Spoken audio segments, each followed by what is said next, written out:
before we get into the album, what are your overall thoughts of Rae Sremmurd?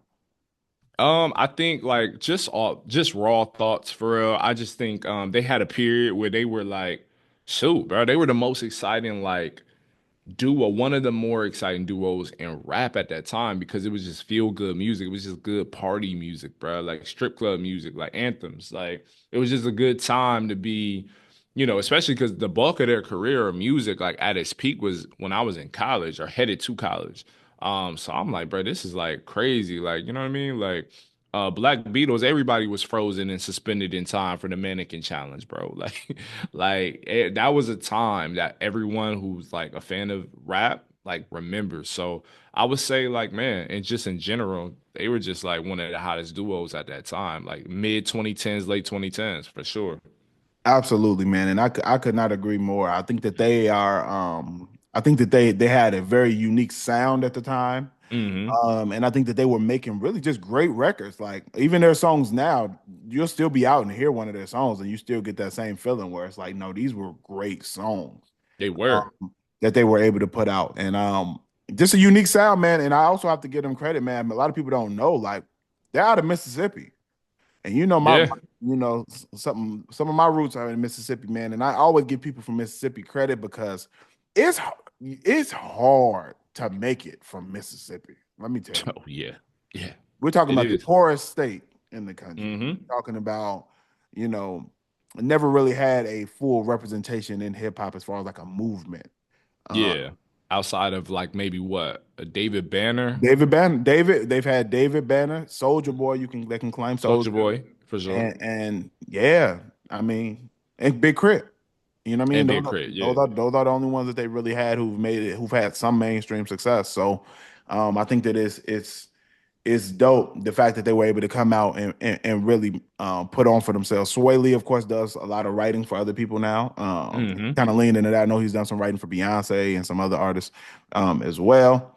So yeah, man, I think when I hear them or their name or any of their music, I just think of good times. Just I think of college for me. Well, were you in high school or college when they first kicked off high Yeah, school? high school and college. Yeah, because it Yeah, like Rae Sremmurd or SremmLife came out 2015. 2015, so it was my senior year of high school. So Okay, so yeah, yeah, so it bled over into college. exactly. Yeah, and for me, I was like upperclassmen by the time they popped off, man, and just a good time, like feel good music. So we're both on the same accord with that, man. And what I want to get into is the actual album, Strum Life. Man, Hmm. what going back through this, what were some standout songs for you? Well, actually, let's start off by just saying like what are your overall views on the album? Bro, so I would say because this was obviously their debut project, bro, or debut album. Like you hear, I want to say like off top, you hear the greatness that Mike Will made it like had within himself to even find these two. You know what I'm saying? The Absolutely. production is crazy, like especially for this time. I still think like, obviously we've heard it sound so much, it doesn't necessarily still feel fresh, but it still hits even today. You know what I'm saying? And this album is 10 years old. So that's a credit to Mike Will. And then the whole eardrummers, like, you know what I mean, collective or group. And then when it comes to like Slim Jimmy and what's his name? Sway Lee. Sway Lee, yeah, I'm tripping. Like, bro, they just have this obviously with them being related, like they just have this natural chemistry. Like they just flow seamlessly together. And so they really put this together. They just had that star power, bro. I don't know what it was. I don't know if it was that young energy. You know what I mean? I feel like they were dancing and raving up and down in the studio recording a lot of these songs, especially like No Flex Zone. We'll get into the specifics, but bro, it's just like you could play almost this entire album at a party at this time, bro, and it's going up. It's And, going and crazy. and that is the craziest thing about it is the fact that you can play 80% of this Hmm. album and it still gets the same reaction in the club today, which I think is Yes. insane. And that just shows, and I 100% have to give credit to Mike Will made it as a producer. And this was really like, I'm not gonna say his peak. Well, kinda. I mean, this was when he was really in his bag, I think. Yeah, he was going Um, crazy with he really Miley made a name. Cyrus. Yeah, Yeah. he really made a name for himself during this era, and I think that the stuff that he was able to produce for this duo was insane. Like Hmm. Um, and the variety of production. Like Mike Will made it to me, I give a lot of credit for it because he's not one of those producers where I think a lot of his stuff sounds the same. Hmm. Um, even though you can say, okay, this sounds like a Mike Will made it production, very different. Slower records, faster Yeah. tempo records. Yeah, it just has a lot of range as a producer. Hmm. And majority of this album is produced by Mike Will made it. There's some other production here by Young Chop, out of Chicago, Sunny Yep. Digital, Out of Backpack. Atlanta. Hmm. Yeah, so definitely some other production, but definitely heavily Mike Will made it produced, and I believe he Hmm. EP'd it as well. Yeah. Um, and yeah, man, some of the songs that stood out for me, it's hard to just say one, to be honest. Like I I, know. I gotta Yeah. name most of the album. Like Lit Like Bic was hard, No Flex Zone, of course.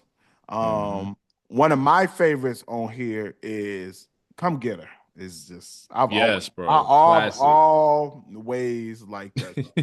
When I first heard that, I was like, nah, they knew exactly what they were doing with this one. This could be us, fire, Fire. Osamo, a classic. Osamo is classic. I think Nicki Minaj did her thing on there too. I think that Killed it. those three, Nicki Minaj, Young Thug, and Rae Sremmurd, I think they all really just meshed well on that Hmm. song. Yeah, yeah. All the other ones I like too. I mean, there aren't really any on here that I hate, but Yeah. those were the ones that definitely stood out the most to me. No Type, of course, but what was some one? What are some standouts for you? Nah, those are all the standouts, bro. Like I feel like come get like again, bro. Like I'm just harking back to like certain memories I'm unwilling to share on the podcast. Like Come Get It is a classic, bro. Like, you know what Some I'm things you saying? can't share. I agree. I Some could. things you can't share. You know what I mean? But No Flex Zone, I remember listening to that, like, and going crazy in high school, like off of that, like at, teen parties and whatnot. Like, Absolutely. I think this that is was the first all, song I heard of theirs was No Flex Zone. yeah, that was like the one. Like Yeah, that's that was what the got first him one on I the heard. map too.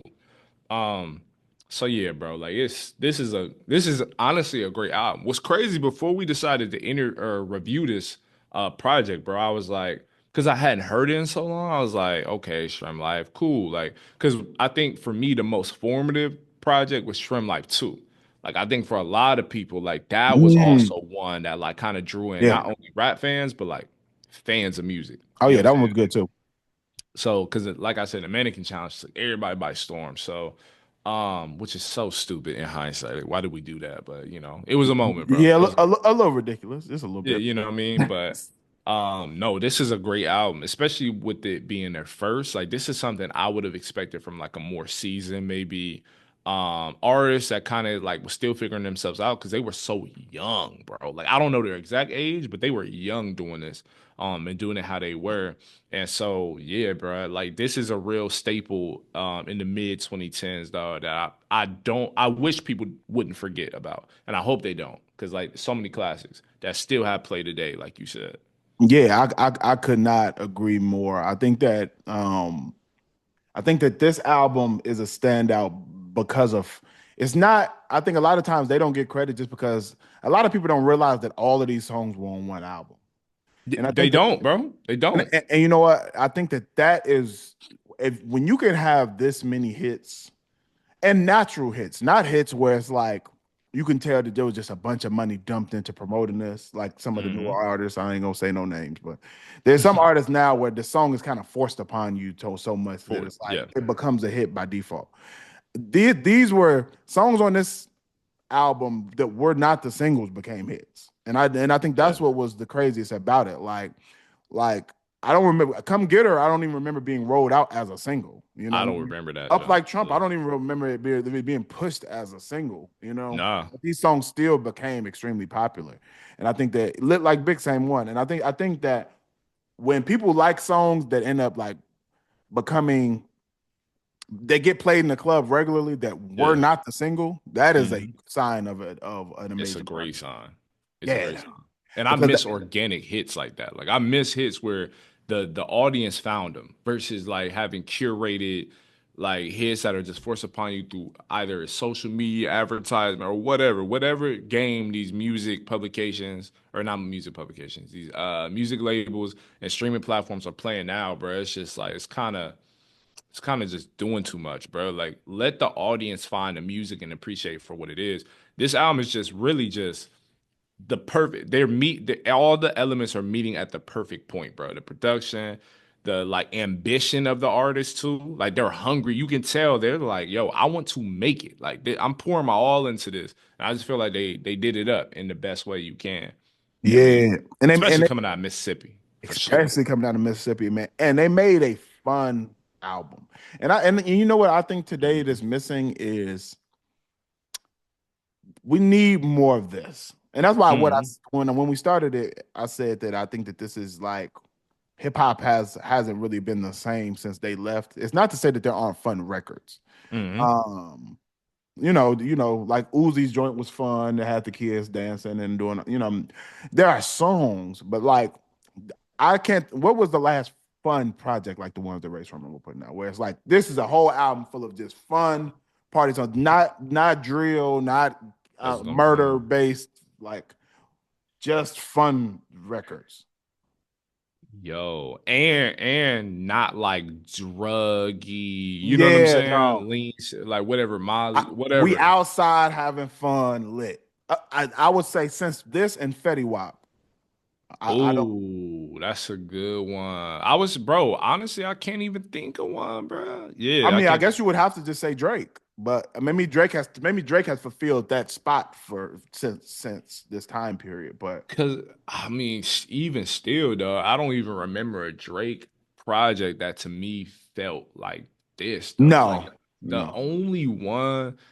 Can you think of one? I can't even think of a Drake no. project that sounded I like was this. hoping you was gonna be able to come up with. I don't know any other act that has just intentionally made fun, go out to the club, party records like this. Yeah, because I can't say I was gonna say a Travis Scott joint, but honestly, no. Because even like Astro World, like that wasn't like it had fun records on there, but it wasn't like streamlined front fun from top to bottom like Right, this. Like they right. feel to me, this reminds me of what it may have felt like listening to Kid and Play while also listening to like all the other artists that consumed the early 90s. Like it was Yes, like, you know what I mean? Like just yes, lighthearted fun. Or like a yes. Will Smith, Like a maybe, Will like Smith even. or even a crisscross or A like crisscross. yeah, Yeah. just like a fun, lighthearted yeah, party Mhm. records that Yeah, that that are just fulfilling that gap and but making music that's of this quality. And I think that exactly. sometimes we don't, and we've talked about this on the podcast before. Sometimes those type of acts don't get the credit they deserve because they're not making conscious or even more serious or profound Hmm. um music. And I think that there's a place for everything. For Almost not sure. everything. I take that back. Some stuff got to go. And some stuff just I don't deserve a place. But was about to most, agree with you now. yeah. Hold on. Oh But yeah. there's a place for most things in hip hop. You know what I Yeah. mean? And Hmm. I think that like this type of music, there's a place for it. And I think that this is the same. They feel the same pocket that the decade before was filled by Nelly. You know, Yeah. Nelly and or even Bow Wow or maybe. even Bow Yeah. Wow, Or Nelly, Romeo. Yeah. um, Ja Rule to a certain degree. You know what I mean? Yeah. I know Mm. people don't like to get Ja Rule no credit, but you know what I mean? Ja Bro, Rule Ja had Rule fun got records hits. during that age, but I think this is different. I think this would be more aligned with Nelly because it's faster, more upbeat Yep. party songs. And it's Um, kid friendly, but not like corny. Like, yeah. but it ain't really kid friendly. You don't think so? But Like, kids no are gonna like it fighting. because it's inappropriate, and that's what kids seek. Okay, maybe what how about teenage friendly? Closer, yeah. Yeah, because like this is like half of these records were at like teen clubs Oh for yeah, real. they're, Yeah, they're gonna listen to it, and mm, that's what teenagers are gonna listen to the music that they're not supposed to listen to. that's That's also just true. yeah. Yeah. Nobody wants to listen to anything safe when they're Nah, the old. Kids Bop days, I don't know how that was an error. Like, I don't, were you a I, Kids Bop kid? absolutely not. I'm about to say, I can't do it. I gotta listen to the real thing, bro. Like, what are we doing? But we did rock with Bow Wow. I did. I was a Bow Wow kid though. Of course, I was a Romeo and Bow Wow kid. Like, yeah, Yeah, but for I sure. wasn't. But no, we never did kids. I refused. That's what. Kids Bop is crazy, bro. Like, just listen to the real record, like, I don't know if it. clean. I'm gonna be honest. This is a random conversation, random derailment. Mm. Did Black kids listen to Kids Bop?